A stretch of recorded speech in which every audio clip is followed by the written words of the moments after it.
are ready. Okay, I want to be a bit brief. I would like, where's Willis? Kwanza utasema vile imekuwa, alafu nizungumze. Thank you very much for coming.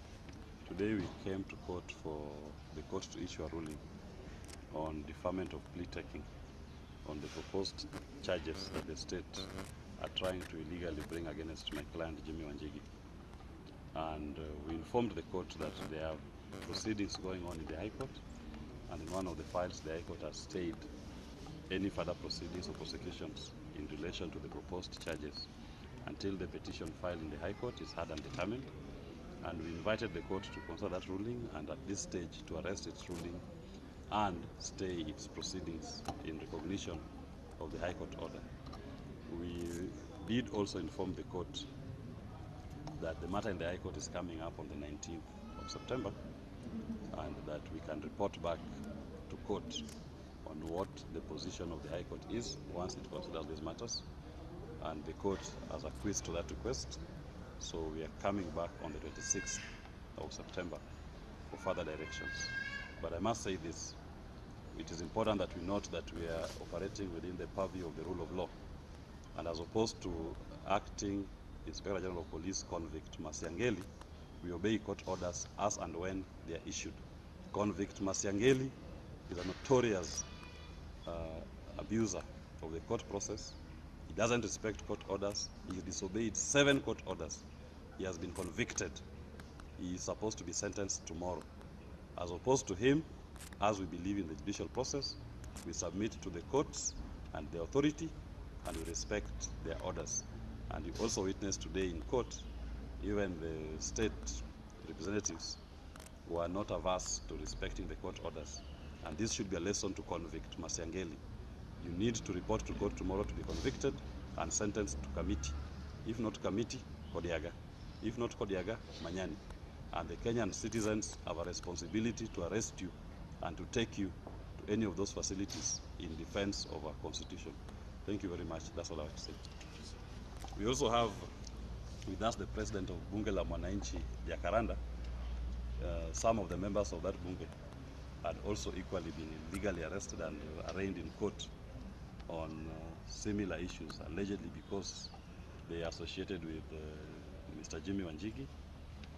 So they were arrested and they planted fake explosives on them and purported to charge them for that offense and allegedly for creating disturbance. So the president of Bunge, Jkia, is here and he can talk to you.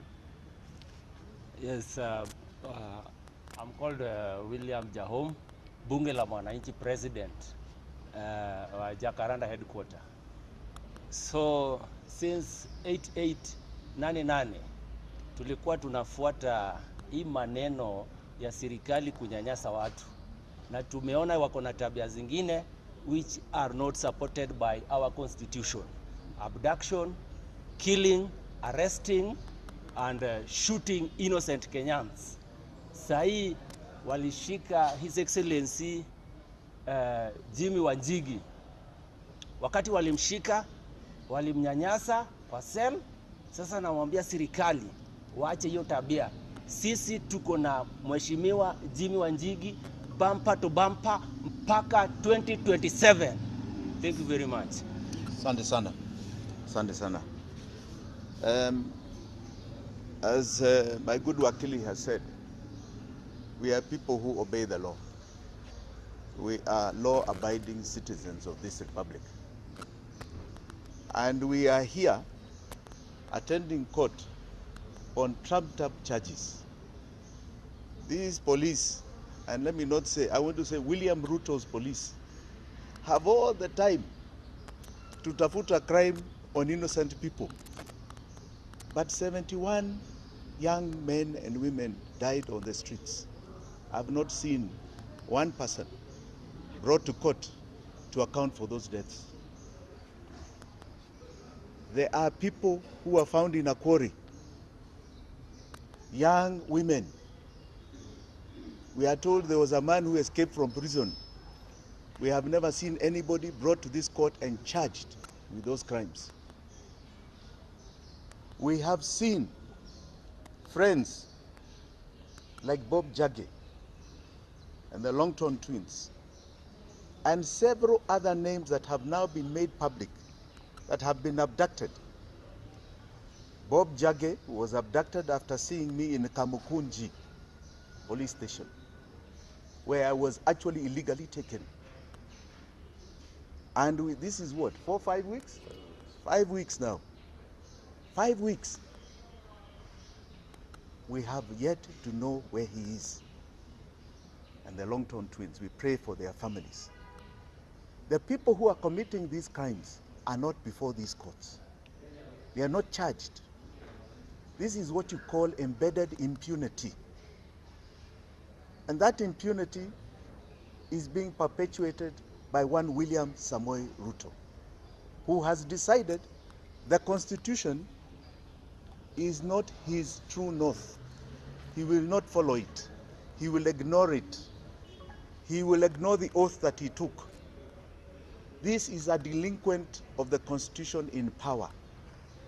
And I want to tell him, as I've said over and over again, mene tekel, it has happened.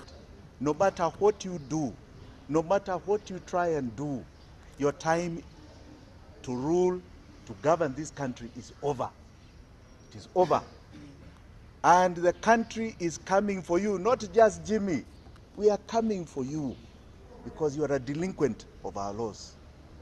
It is actually a shame to imagine you as a president of this great republic. You do not represent who we are, our values, our true essence of Kenya. You do not. And because of that, know that your time and the time for honoring yourself is very soon coming to an end.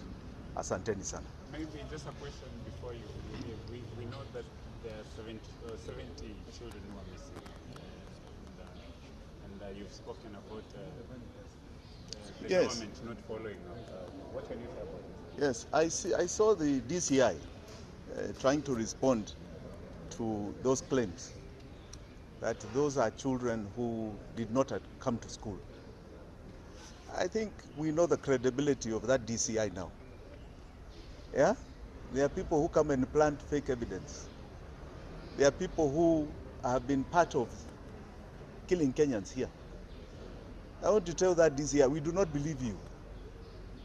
Those mothers who are crying for their children are not crying out of emptiness. Don't tell us stories. We want to know why Kenya has become the killing fields under this regime. We are the killing fields under the Ruto regime. Why are we the killing fields? One day, and that day is coming soon, you shall all answer to why you've created the killing fields of Kenya. Asanteni sana.